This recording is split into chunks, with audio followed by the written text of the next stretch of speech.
than one full orbit around the black hole.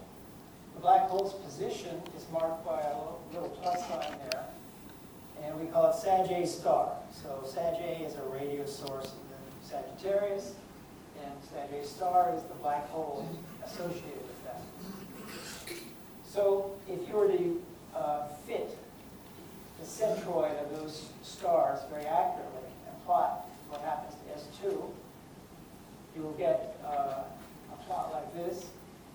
This is actually from the German group, but you'll see that we've been able to track that star, S2, over a full orbit. About a year ago, it was making its closest approach to the black hole, so you can see that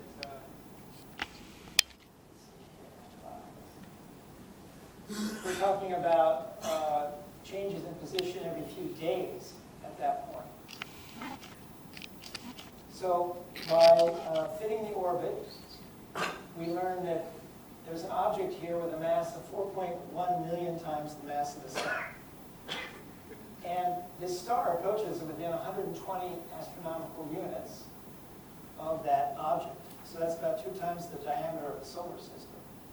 So there's no way that there could be millions of stars packed into a region that's a few times the size of the solar system. So we know it has to be extremely compact, it has to be extremely massive. Essentially, the only thing possible is a black hole. We're very sure there's a black hole in the center of our galaxy. In other galaxies, we cannot track the motion of individual stars, but there's a whole class of galaxies with active galactic nuclei. So these are characterized often by 2 jets of ionized gas that are ejected from the center of the galaxy. The jets are most easily visualized in radio wavelengths. So these pinkish, the pink color here is a radio image taken with a very large array in New Mexico. And the optical image is from the Hubble Space Telescope. So you see these 2 jets emanating from a very central source. There are also active galactic nuclei. Quasars are a subset of active galactic nuclei. So there you have a source at the center that's more luminous than all the stars in the galaxy sometimes.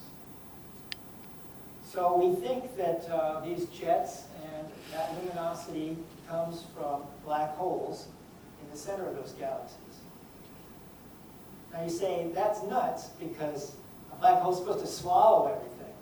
How is it done getting all this energy from a black hole? It's supposed to eat stuff, not spew stuff out.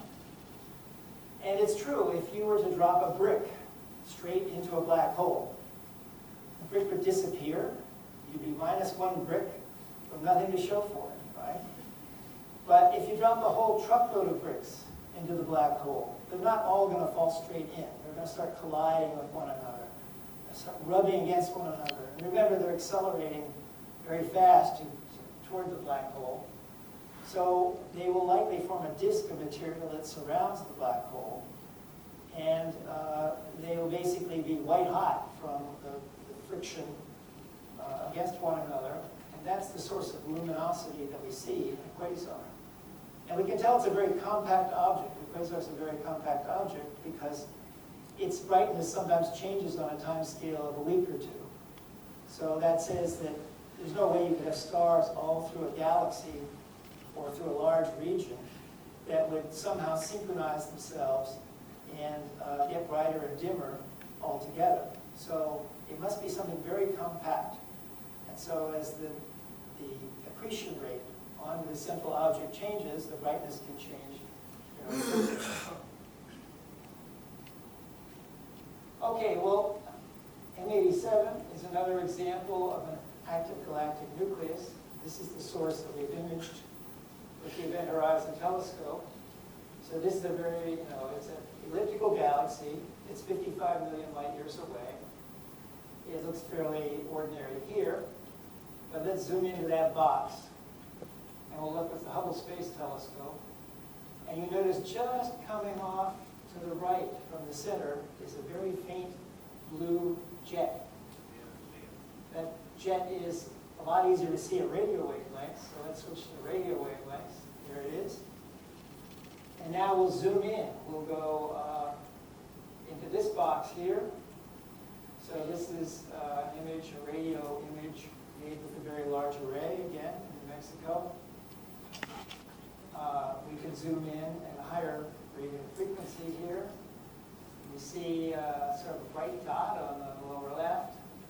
We can zoom into that box using the VLBA, the long baseline array. So that's telescopes spread across the United States, basically, from Hawaii to Puerto Rico. So then you get higher resolution. And we can zoom into that box. Here it is at a higher frequency, so we get better resolution. We can zoom into that box. Now we're at a wavelength of 3 millimeters, a radio wavelength of 3 millimeters. And if we zoom into that box, that's where our black hole resides. So we've done a lot of zooming in here.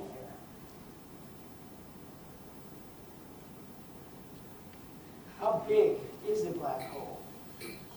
So a black hole, officially, it's a point, right? It's a singularity in space-time. But there's a region around it that we can't see because not even light can escape the gravitational pull of the black hole within the so-called event horizon. So the event horizon is the edge of our universe. We can't see anything inside. So we're thinking of that as the size of the black hole. So the black hole we imaged in M87 turns out to be about 6 billion times the mass of the sun. And the event horizon diameter is proportional to the mass. So that black hole has a diameter about 3 times that of the solar system. The black hole in the center of our galaxy, as I said before, we found it was 4.1 million times the mass of the sun. That's a lot smaller. That's about a quarter of the diameter of Mercury's orbit. And there are other black holes formed by supernovae, which I haven't talked about. So if a star greater than 4 solar masses runs out of nuclear fuel, it can't support itself against gravity any longer, it can collapse into a point. So it collapses to a black hole. That would be about 15 miles across. And supposedly there are several million of those black holes in our galaxy. We don't normally see all. We can't see them directly. We sometimes see objects orbiting them, so we know about some of them. We don't know of anything that could compress the Earth to the size of a black hole. Gravity isn't strong enough to overcome nuclear forces and collapse the Earth into a black hole. But if you did collapse the Earth into a black hole, there's no theoretical limit to the size of the mass of a black hole. There could be, according to the theory, an Earth-mass black hole. It's just we don't know how to make it. It would be about 3/4 of an inch across. So I think it's pretty amazing to think. You know, suppose we were on some amazing scaffolding, and 4,000 miles below us there was this large molten melt ball thing that had the mass of the Earth. That would be an incredible situation. But anyway, that's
with these telescopes from the vantage point of Sagittarius star, for example.